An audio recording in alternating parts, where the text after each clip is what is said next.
Estudo inédito realizado pela Serasa Experian revela que o Brasil tem potencial para transformar mais de 36 milhões de hectares de pastagens em áreas de cultivo de soja. E o melhor, respeitando a preservação da floresta ali do local, né? Assunto da minha conversa de agora, ao vivo, com o diretor de novos negócios agro da Serasa Experian, o Joel Risso. Oi, Joel, bom dia primeiramente, seja bem-vindo aqui ao Agronotícias, tudo bem? Muito bom dia, Felipe. Muito bom dia aos telespectadores, assinantes aqui. É uma satisfação estar aqui para contar um pouquinho desse estudo bacana que a Serasa traz em primeira mão. É uma satisfação nossa, viu, em recebê-lo. Bom, esse potencial, então, que vocês levantaram, ele está localizado em alguma região específica ou ele está espalhado em vários biomas, digamos assim? Dá uma pincelada para a gente em relação a essa questão. Perfeitamente, Felipe. Bom, nós temos aqui dentro da Serasa Experian uma série de frentes de trabalho, né, e competências. Uma delas está relacionada com a análise da climática dos territórios, né, ou seja, quais são aquelas áreas que têm boas condições para o desenvolvimento, né, da sojicultura. Chove bem, né, tem um bom solo, dá para mecanizar. E aí a gente também consegue identificar se essas áreas estão preservadas, né, ou seja, estão lá com uma condição de vegetação nativa ou se elas estão já com outro tipo de atividade. E nesse caso nós estudamos os pastos, né, ou seja, aquelas pastagens que a gente tem aí um volume de hectares bastante expressivo no Brasil, né, com atividade pecuária muitas vezes extensiva e que tem boas condições de desenvolver soja. Então, quando a gente olha isso dentro dos CARs, né, unicamente, né, aqueles CARs que estão declarados, né, com propriedades privadas, nós chegamos aí a esses 36 milhões, 36,6 milhões de hectares de áreas aptas, ou seja, áreas que têm todas as condições, plenas condições para desenvolver uma sojicultura com bastante êxito, sem irrigação inclusive, né? Então, isso tudo está dentro de propriedades privadas, né, com CAR declarado e com o proprietário ou quem tá, com essa área, né, em mãos, conhecido também. Bom, e as condições dessas pastagens avaliadas por vocês são condições diversas ou, em sua maioria, são áreas degradadas? Qual é a avaliação que esse estudo traz em relação às condições dessas pastagens?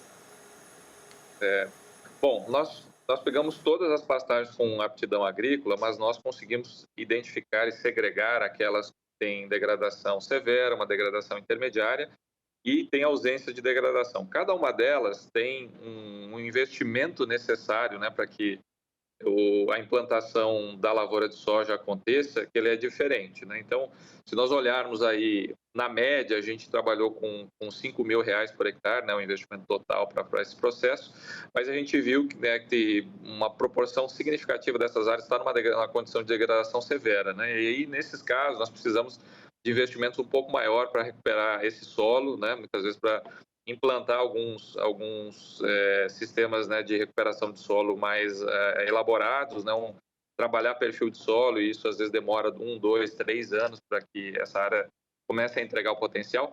Então, nós conseguimos segregar isso, né, em todos os biomas, como você comentou no começo. A gente sabe que tem alguns biomas com mais disponibilidade, que é o Cerrado, que é a Amazônia, mas também tem área no Pampa, também tem área na Mata Atlântica, né, que tem boas condições, e todas elas estão conhecidas na sua perspectiva, né, de severidade de degradação, e para que a gente consiga equacionar qual é o nível de investimento que vai ser necessário trazer para cada uma delas. Claro que não serão esses 36,6 milhões de hectares que serão convertidos em poucos anos, né? A gente tem aí pouco mais de 45 milhões de hectares atualmente de soja no Brasil, e com outros 36,6 a gente fala que esse crescimento ele pode ser de 80%, né, somente sobre essas áreas. Então é um processo que deve levar alguns anos, né? No nosso estudo até nós equacionamos um período de 10 anos, né, olhando para as projeções do Ministério da Agricultura, que fala em 12 milhões de hectares, né, nos próximos 10 anos, até a safra 32, 33. Isso significa que nós consumiríamos aproximadamente um terço desses 36 milhões de hectares disponíveis nos próximos 10 anos.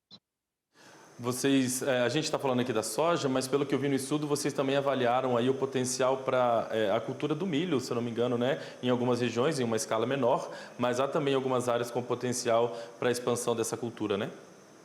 Sim, em geral, a gente costuma trazer a aptidão edafoclimática com foco maior em soja, mas em geral as áreas que têm boas condições de de ter soja, né, como cultura principal. O milho também, primeira safra, ele faz sentido nas mesmas áreas, né, tem potencial para isso.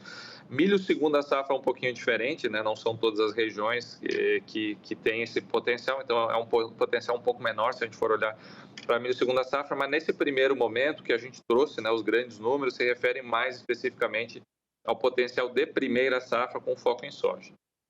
E dentro dessa avaliação, vocês constatam que é possível aumentar essa área de produção sem se descuidar do meio ambiente, preservando então as florestas, os biomas?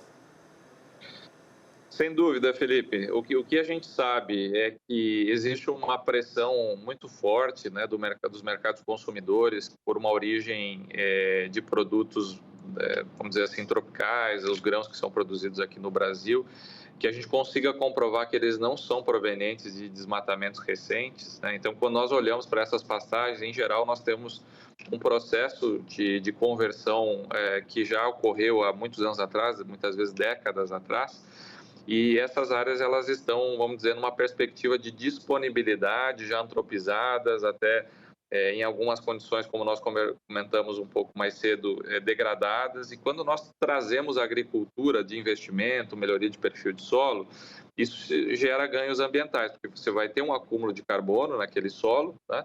E você começa a entregar uma intensificação, né, daquele solo, né? Muitas vezes, ao invés de eu ter um boi num hectare, né, ao longo de um ano, eu posso ter uma safra de soja, 3.500 quilos de soja, mais 6.500 quilos de milho, né? Então, a gente pode estar falando em algo em torno de 10 a 12 toneladas de grãos no hectare dentro de uma safra. Ao passo que, até então, eu teria somente uma cabeça de gado, né, em média, se a gente considerar a lotação dos pastos brasileiros. Então, tem um processo de melhoria das pastagens no Brasil, né, que está em curso, o programa ABC para recuperação de pastagens e investimentos. Isso faz com que as áreas possam ser melhor aproveitadas para a pecuária, e uma vez que eu consiga aumentar a taxa de lotação das pastagens, eu libero, né, um volume expressivo de áreas disponíveis aí para crescimento da produção de soja sem precisarmos adentrar nas florestas, tá? Um ponto só importante: a gente sabe também que não são todas as regiões que têm a mesma disponibilidade de pastagens para converter, né? Então, tem regiões que têm uma escassez. Então, para que o processo de expansão agrícola ocorra, muitas vezes tem sim uma pressão sobre as áreas nativas, né? Mas quando a gente olha na visão Brasil, é bastante suficiente esse estoque de áreas que tem aí, com um pouquinho de intensificação dos pastos, esses 12 milhões de hectares nos próximos 10 anos, podem nos trazer uma perspectiva de expansão de soja livre de desmatamento e atendendo a demanda aí do mercado consumidor. Joel, você falou um pouquinho mais cedo ali sobre os investimentos necessários, né, para essa recuperação e para essa conversão aí das áreas de pastagens. Bom, expandir então esse plantio exige de fato investimentos, né? E aí que entra um interesse agora, como tirar essa questão teórica, esses dados que vocês apresentam, partir disso para a prática? Passa agora por políticas públicas para poder facilitar o acesso ao crédito. Isso entra aí nesse escopo agora das políticas mais públicas mesmo, de disponibilidade de crédito das instituições financeiras também que se interessem em promover essa expansão. É mais ou menos por aí, porque o estudo revela o potencial, mas aí tem que sair da teoria para a prática, né? Sim, nós sabemos que os incentivos de políticas públicas, eles precisam acontecer para que o processo de expansão agrícola também ocorra, com logística, né, com uma série de outras ações que estão, vamos dizer assim, mais diretamente associadas à esfera governamental. Mas também o mercado privado, né? Então, nós estamos levando e apresentando esse estudo em primeira mão agora no evento da Febrabantec, que ocorre aqui em São Paulo, para mostrar um pouquinho para as instituições financeiras esse potencial de expansão, que a gente conhece onde está essas áreas, sabe quem são os proprietários que têm essas áreas disponíveis, inclusive avaliando probabilidade de inadimplência, né, para linhas de crédito que venham a ser lançadas, né, possam ser direcionadas para as regiões onde deve acontecer o processo de expansão. E aí, essas regiões que devem receber, vamos dizer assim, esse primeiro ciclo de expansão, talvez de 12 milhões de hectares nos próximos 10 anos, nós avaliamos cuidadosamente com base em histórico de mapas agrícolas, que a gente já sabe, então, quais são as regiões que têm tido uma taxa de expansão agrícola mais acelerada, e ao juntarmos a disponibilidade, então nós pegamos onde vamos dizer assim, a fronteira agrícola está mais pujante, né, mais acelerado o processo de expansão, juntamos a disponibilidade e a gente consegue ter uma ideia, né, de para onde esse processo deve ser direcionado nos próximos anos. Isso ajuda, né, sem dúvida, a política pública, mas ajuda também o setor privado a entender que se teremos aí 12 milhões de hectares para converter, né, um custo médio de conversão aí aproximado de R$ 5.000, nós estamos falando de uma necessidade de capital para investimento, né, para que esse processo ocorra, na ordem de 60 bi de reais nos próximos 10 anos. Né? Então, boa parte desse dinheiro deve vir, sim, do setor privado, dos bancos, né, que já tem alguns deles com linhas de financiamento disponíveis para a expansão agrícola, outros que devem talvez olhar para esse estudo ou começar a se interessar, vamos dizer assim, né, por esse processo aí, por essa demanda de capital que vai acontecer. Nem todos esses 60 bi vão vir dos bancos, né, uma parte vai ser do próprio produtor, né, um financiamento dinheiro próprio, né, outra parte pode vir de outros financiadores, mas as instituições financeiras, as linhas de crédito têm um papel fundamental para fazer com que esse processo ocorra.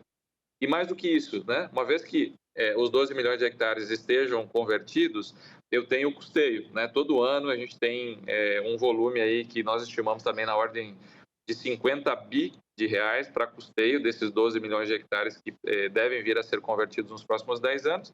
Então, tudo isso para o setor financeiro também é uma oportunidade, né? Porque o agro ele demanda crédito, né? E nós estamos aqui também para ajudar a minimizar os riscos, né, para que esse mercado transacional de operações financeiras ele ocorra e esse processo de expansão ele também aconteça financiado com taxas razoáveis, vamos dizer assim, para os produtores rurais, né? E isso o país ganha como um todo. Muito bem, Joel. O estudo é muito bacana, revela aí um potencial muito bom para o nosso setor. A gente, se pudesse, né, destrincharia um pouco mais o estudo aqui, mas o nosso tempo é curto. Mas só para confirmar, então, o estudo está finalizado, vai ser apresentado agora em um evento da Febraban, é isso? Isso, exatamente, Felipe. O estudo está concluído. Detalhes em nível de, vamos dizer assim, esse estudo ele tem informações até o nível de fazenda, né, o nível de imóvel rural. O que nós estamos divulgando publicamente, né, é uma visão mais do nível estadual, né, uma perspectiva um pouco mais macro, mas que traz todo o panorama brasileiro, da disponibilidade, da necessidade de linhas de investimento e linhas de crédito. E o nível mais, vamos dizer assim, mais fino desse estudo, todos esses detalhes, eles também estão disponíveis aqui na Serasa Experian, né, para que todos os interessados em se aprofundar um pouquinho, que entendem que esses estudos, esses números podem ser úteis, também podem estar nos procurando, que a gente vai ter todo o prazer aí de mostrar um pouquinho mais em detalhe e ajudar aí quem quer fazer com que esse processo ocorra. Muito bacana, Joel. Eu queria agradecer demais a sua participação com a gente no Agronotícias, desejar você um ótimo restinho de semana e com certeza vamos voltar a conversar numa nova oportunidade sobre esse assunto, sobre outros assuntos também, sempre que tiver uma novidade bacana para trazer para a gente, é só acionar que o canal está sempre aberto para o diálogo, viu? Muito obrigado mais uma vez. Maravilha, Felipe. Muito obrigado pela oportunidade aí, uma excelente semana para vocês também.